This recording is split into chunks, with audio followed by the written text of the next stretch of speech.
Welcome to another unboxing video from theplayersaid.com. My name is Grant. Today I'm unboxing Napoleon's Conquests. This is a brand new game off of a Kickstarter. I actually pre-ordered this from their website before the Kickstarter. The game is designed by Bruno Lamotte. And it says here on the cover, and it's from Fellowship of Simulations, by the way. We've played several of their games over the past couple of years and really enjoyed them. The game says a multiplayer game set in the Napoleonic era. So this is not a traditional war game by any means. I actually believe it's a worker placement style military game.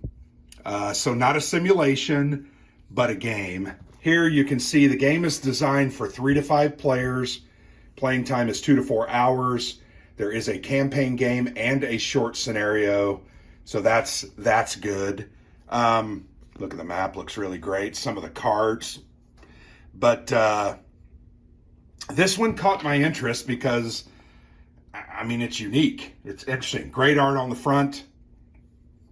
Really am looking forward to looking into this game and getting a better understanding of what it actually is. All right, so we open the box, and the first thing you see there is the Emperor himself. So this is the rule book. It's a fairly thick rule book, but a lot of it is big graphics, or for example, this is an entire map of Europe where the struggles take place. Let's see how many pages the rules. I mean, the rules themselves appear to be, well, there's no page numbers. I'm going to guess that's 25 pages, right?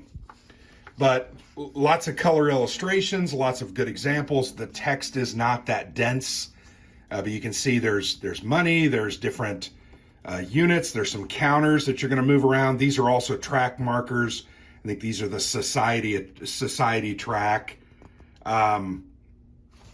Here's a look at the military units and the advisors there from the rule book. So once again, military style, card-driven worker placement style game. So it looks very interesting, very unique. Very much looking forward to getting 5 players together and trying this sucker out. I feel very unprepared for this. I'm not sure I know a whole lot about the game. But you know what? It looks interesting. So the first thing we have here are 4 different bags of cards. I'm going to go ahead and place those down, and these are bags that you have to kind of rip open. These are not resealing bags, which is a little odd, but I guess they did that to kind of keep them separate. So let's go ahead and rip that open. I've got bags. I've got plenty of bags. So the backs of the cards, you can see these are the different factions. Obviously, this is Napoleon. This is Prussia. Austria. Oh no, those are Napoleon. Anyway, maybe I'm totally wrong. Maybe these cards are just by year and the symbols just change. You can see great art. You know, some art borrowed from history, some art borrowed from paintings out there. But if you turn them over and you look at the cards, pretty simple. Title of the card here, kind of a special ability, some historical text, and then you've got some numbers here. So that's why I let you look at Napoleon's cards. Always valuable to understand what your opponent's having. +1 infantry and advance, or +2 movement points. So lots of different cards you're going to play through using these. And like I said, it looks like these are by year. So 1795 to 1804. Actually, that's the whole period. That's going to be on every one of them, so that's not the period.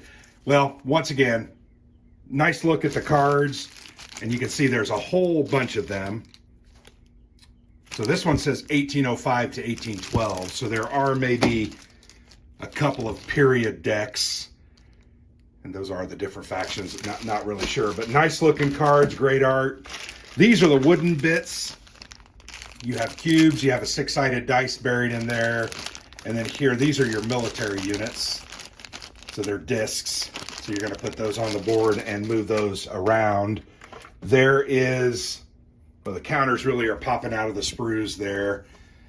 These are different player aids. So this is the combat results table, combat strength points and how you calculate that, battle dice, the different alliances, forced alliance, cancel alliance, kind of a thing that helps us play the game. And then these are the different power cards.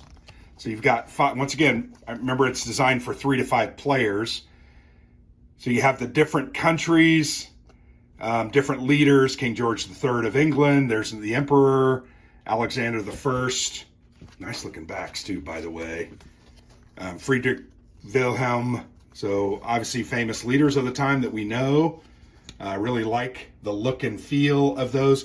They're a little thin, but I really like the attention to detail on the backs of them. Here you have a bunch of monies. These are not coins. These are obviously paper monies.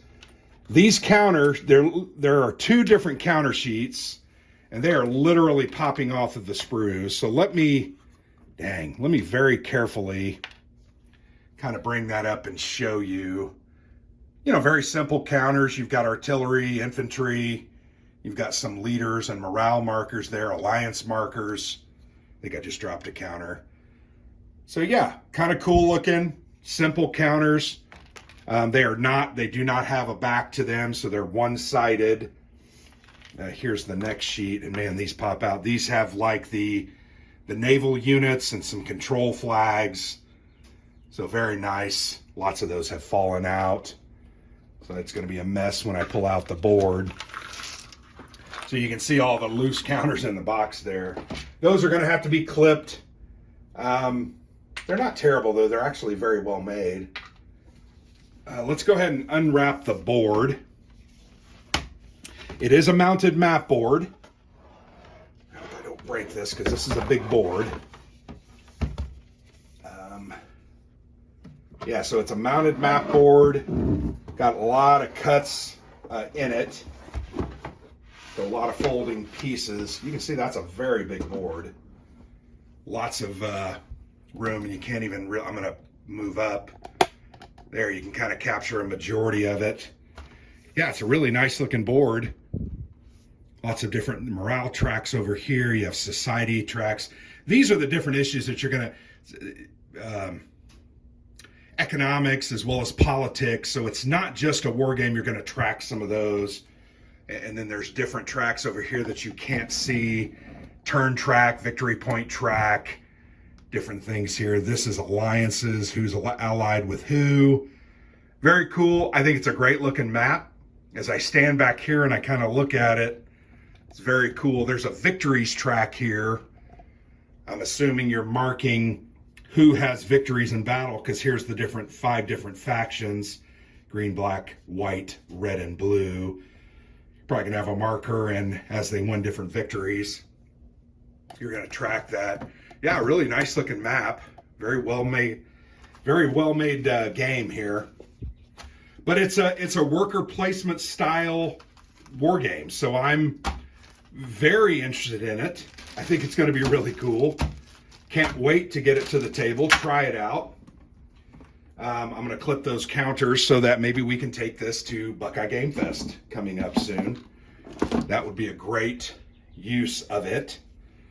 There's the monies, and then here's just 4 counters. I got to be careful with those. I don't want to lose any.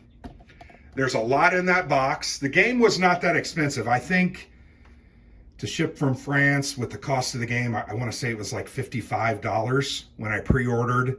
It might be $65 now, but it looks interesting. I'm very interested to dive into it and understand how it plays. We'll see how it goes. But there you have it, Napoleon's Conquests from Fellowship of Simulations. And you might ask, well, what is Fellowship of Simulations made?